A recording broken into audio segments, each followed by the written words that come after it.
Olá, satirozinhos e bacantezinhas! Eu sou o Tespes, o primeiro ator do mundo. E no episódio de hoje, nós vamos ver o que aconteceu depois que o teatro acabou. Satirozinhos e bacantezinhas! Nós estamos adentrando o período histórico chamado Idade Média. E eu vou contar pra vocês como era a sociedade daquela época. E eu vou contar principalmente como se consolidou o poder da Igreja Católica e o que ela tem a ver com a volta do teatro. Por isso, no vídeo de hoje, eu vou interpretar o senhor feudal e a Igreja Católica. Então, quem quiser saber de tudo, tem que assistir o vídeo até o final. E assistam mesmo. Por quê? Em terra de cego, quem tem um olho é rei. No último vídeo, eu contei pra vocês que com a queda do Império Romano do Ocidente e, consequentemente, o fortalecimento da Igreja Católica, esta acabou proibindo a existência do teatro. Na verdade, o teatro ele só deu um tempo mesmo ali na Europa Ocidental, né? Até porque, do outro lado que sobrou, o Império Romano do Oriente, que passou a ser chamado de Império Bizantino, continuaram a ocorrer manifestações teatrais. E claro, é sempre bom reforçar que no resto do mundo, que pasmem, não é só a Europa, tem muito teatro acontecendo. É como eu falei aqui no vídeo de apresentação da nossa série História do Teatro com Tespes. Nós estamos escolhendo o ponto de vista da história ocidental, porque é este teatro que vai dar origem ao nosso teatro aqui do Brasil. E por isso nós achamos importante vocês conhecerem para compreenderem melhor a nossa cultura teatral. Ok, então, satirozinhos e bacantezinhas? E além disso, o teatro ele possui muitas formas, muitas linguagens. O teatro que acabou foi aquele que se desenvolveu a partir da Grécia Antiga, que possuía dramaturgia e espaço cênico próprios. Enquanto o teatro nesse formato não ressurgia, outras manifestações artísticas aconteciam, como por exemplo os mimos, ou os poetas com a sua tradição oral, ou até mesmo artistas ambulantes que faziam acrobacias e malabares. Seja para os reis e sua corte em seus castelos, ou para o povo, ali mesmo, pelos territórios do antigo Império Romano do Ocidente, que agora era formado por feudos. Estamos na Idade Média, satirozinhos e bacantezinhas. Agora já haviam reis, castelos, camponeses, feudos. Mas o que seriam feudos? Hein, nobre senhor feudal? Veja bem, Tespes, quando os bárbaros invadiram o Império Romano do Ocidente, o seu vasto território, que era unificado, acabou se desintegrando. Isso porque quem tinha o poder fugiu da cidade para o campo. Com isso foram se formando vários territórios menores, que passaram a se chamar feudos. Cada feudo era um território independente. Eram isolados por muros altos e castelos. Não se comunicavam entre si porque não possuíam comunicação externa. Era toda uma proteção necessária por causa das invasões dos outros povos e pelas doenças que assolavam as populações na época, as famosas pestes.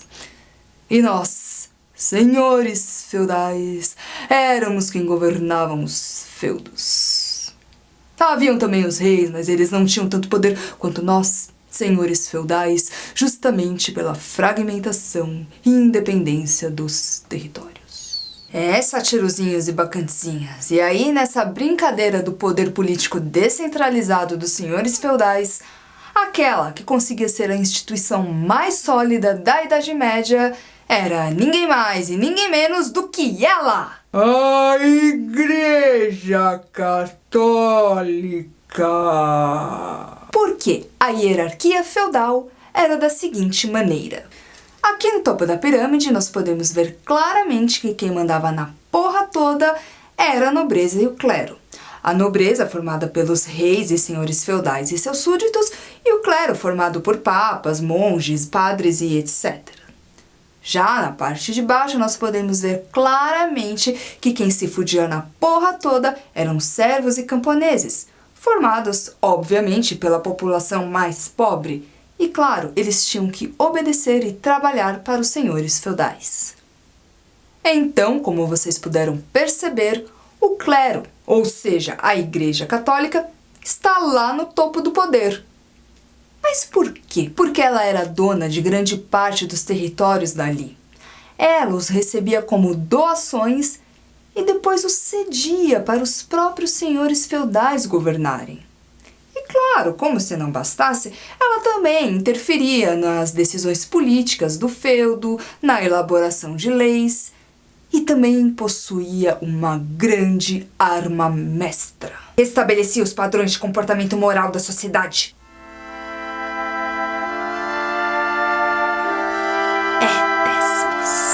Tudo que eu fiz foi pelo bem dos meus fiéis. Uma vez que eu prometi a eles a salvação na vida eterna caso fossem bonzinhos e obedientes aqui, na vida terrena. Então, eles aprenderam a se resignar com as suas situações e a louvar todo o seu amor por Deus, nosso grande Pai, através de atos de generosidade que eu recebia com toda a humildade e servilidade ao Senhor. Dessa maneira, nossos fiéis se comportavam como filhos exemplares, recebendo todo o reconhecimento e valor no paraíso. Claro, se com isso nós conseguimos conquistar todo um patrimônio territorial, material, institucional de grande poder e influência, é uma questão que é uma mera consequência. Ossos do ofício, não é mesmo? Pois é, satirozinhos e bacantezinhas, o cristianismo era a única religião permitida ali nas terras ocidentais. A igreja impunha à população, a grande maioria muito miserável e analfabeta, as suas verdades indiscutíveis, os chamados dogmas. Todos deveriam viver de acordo com o que a igreja pregasse. Ou seja, os dogmas eram o que ditavam os comportamentos sociais e que, em última instância, favoreciam os poderes da igreja. E ai de quem contestasse! Criaram até um movimento para isso, o Tribunal do Santo Ofício, mais conhecido como a Inquisição, que levou para a fogueira milhares de hereges, ou seja, aqueles que discordavam ou simplesmente eram tidos como uma ameaça à ordem. Agora eram os cristãos quem perseguiam e puniam quem era contrário a eles. Parece que o jogo virou, não é mesmo? Mas alto lá, seus tespizinhos! Se não fosse por mim, a humanidade de hoje não teria acesso às culturas antigas.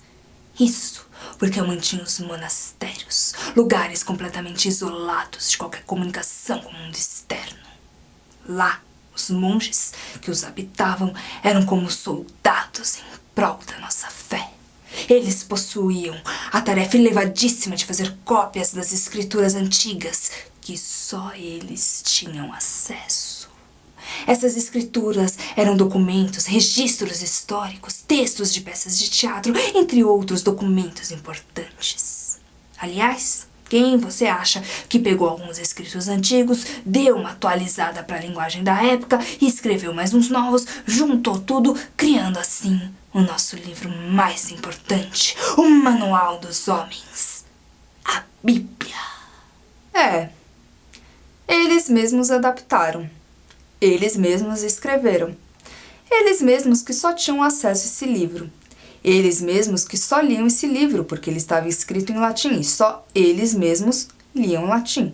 Eles mesmos que interpretavam e repassavam entendimento para os fiéis, porque os fiéis não liam, não escreviam e não tinham acesso a nada. Quanta eficiência, não? Mas bem, seus tespizinhos, isso são meros detalhes, até porque eu fiz de tudo para que a nossa fé fosse difundida para os nossos fiéis tão necessitados. Sim, através das artes plásticas, da música, da literatura, da arquitetura e também do teatro. Ué, mas o teatro não tinha acabado? Vocês devem estar se perguntando. Sim, satirozinhos e bacantezinhas, mas ele voltou. E sabem aonde e por quê? Na e pela Igreja Católica. Mas isso eu vou contar no nosso próximo vídeo. Então já sabem, curtam, comentem, Compartilhem, se inscrevam aqui no nosso canal, botãozinho aqui da inscrição.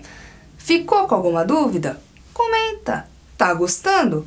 Comenta. Tá detestando? Comenta também. Pra gente vai ser ótimo saber isso e ter essa troca prazerosa com vocês. Além de vocês estarem valorizando o nosso trabalho. E claro, satirozinhos e bacantezinhas, sigam a gente também nas redes sociais. Comentem com os coleguinhas, compartilhem, falem para eles do nosso canal. Vamos avisar a todos os nossos queridos fiéis necessitados de um pouquinho de história. Até!